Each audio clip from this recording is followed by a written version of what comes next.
তোমার এই বিদায় আমাদেরকে স্মরণ করিয়ে দেয়, যদি তুমি বাঁচতে চাও তাহলে দেশ ছেড়ে তাড়াতাড়ি পালাও। আজ বাংলাদেশ এক নতুন কিছু দেখেছে। আয়োজন করে আদর যত্ন করে একজন মানুষকে হোটেলের মধ্যে নিয়ে তারপর ভাত খাওয়ানো হয়। সেই লোকটি জানতো না তার জীবনে এইটাই শেষ খাবার। খাবার শেষ হতে দেরি, তার উপরে ঝাঁপিয়ে পড়তে তাদের দেরি হয়নি। নির্মম ভাবে দুনিয়া থেকে বিদায় করে দেওয়া হয় সেই ছেলেটিকে। ওরা এই দুনিয়ার মধ্যে বেঁচে থেকে কি লাভ? সাজানো গুছানো সংসারের মধ্যে হঠাৎ করে তিনি তার মা বাবাকে হারান। তার শেষ একমাত্র ভরসা তার বড় ভাই, সে ওই দুনিয়া থেকে বিদায় নেয়। এরপর তাকে দেখভাল করার মতো যখন আর কেউ ছিল না, রাস্তার মধ্যে পাগলের মতো ছটফট করতে করতে ঘুরে বেড়ায়। মানুষ তাকে 2-4 টাকা দিত, সেটাই নিত। মানুষ তাকে খাবার দিত, সেটা খেয়ে বেঁচে ছিল। সবারই ধারণা এক পর্যায়ে ক্ষুধার জ্বালা না মিটাতে পেরে ঢাকা বিশ্ববিদ্যালয়ের হলের মধ্যে ঢুকে যায় খাবার খোঁজার জন্য। ওইখানকার শিক্ষার্থীরা তাকে চোর সন্দেহ করে তারপর তার উপরে ঝাঁপিয়ে পড়ে। এরপর ওই লোকটি বারবার বলছিল, আমাকে একটু খাবার দেন, আমি অনেক ক্ষুধার্ত। খাবার তাকে ঠিকই দেওয়া হইলো এবং সেটা খুব আয়োজন করে। চারপাশ থেকে ক্যামেরা ধরা হচ্ছিল। যেহেতু মানসিক ভারসাম্যহীন একজন মানুষ, সেহেতু বুঝতে পারেনি এটাই তার জীবনের শেষ খাবার হতে যাচ্ছে। একবার চিন্তাও করতে পারেনি সেই সকল মানুষগুলো তার উপরে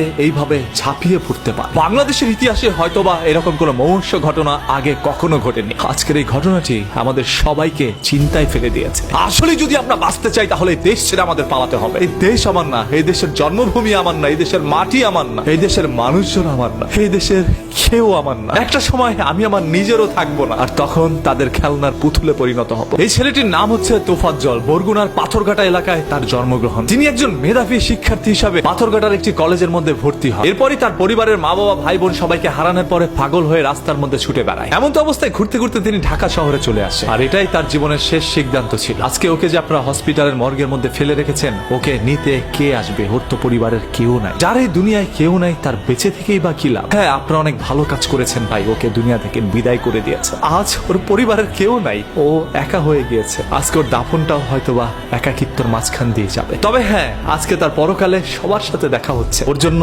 আপনি আমরা তো ওকে কিছু করতে পারি নাই, অন্ততপক্ষে সবাই দোয়া করি মহান আল্লাহ তাআলা ওকে যেন জান্নাতুল ফেরদৌস দান করেন। ধরেই নিলাম এই তোফাজ্জল একজন বড় অপরাধী, তবে ওর উপরে আপনারা যে অন্যায় অপরাধ করেছেন সেটা তার চাইতে বেশি বড় অপরাধ। একজন অপরাধীর বিচার করার জন্য যদি আপনি তার চাইতে বড় অপরাধ করে থাকেন, তাহলে আপনার বিচার করবে কে? আজকে দেশের আইন কোথায়? একজন সাঈদের বুকে গুলি চালানোর কারণে বাংলাদেশের সকল মানুষ একত্রে হয়ে বাংলাদেশ স্বাধীন করেছে। আজকে চোর সন্দেহে যে সকল মানুষগুলোর প্রাণহানি হচ্ছে, এদের জন্য এক সময় বাংলাদেশের জনগণ মাঠে নামতে পারে। আর বাংলাদেশের পরিস্থিতি খারাপ করার জন্য উপরের কোনো কুচক্র মহল কি কাজ করছে কিনা, সেটাও একটু খুঁটিয়ে দেখতে হবে। আজকে বাংলাদেশে যেখানে এই ধরনের দুর্ঘটনাগুলো হচ্ছে, সেটার পিছনের ছোট্ট ঘটনাগুলো রটানোর জন্য হয়তোবা কোনো একটি চক্র চক্রান্ত করছে। আমরা সাধারণ জনগণ সব সময় তাদের দাবার গুটি ছিলাম, আজও তার ব্যতিক্রম নয়। তবে জীবন দিয়ে যেন কারো ভাত খেতে না হয়। আপনি যদি একজন বাংলাদেশের সন্তান হয়ে প্রতিবাদ করতে পারেন, তাহলে মনে রাখবেন বাংলাদেশের সন্তান আমি নিজে। প্রতিবাদ আমরাও করতে চাই। যেখানেই হবে অন্যায়, সেখানে অন্যায়ের বিরুদ্ধে অবশ্যই প্রতিরোধ গড়ে তুলব। Because we are protesters, so save green, save Bangladesh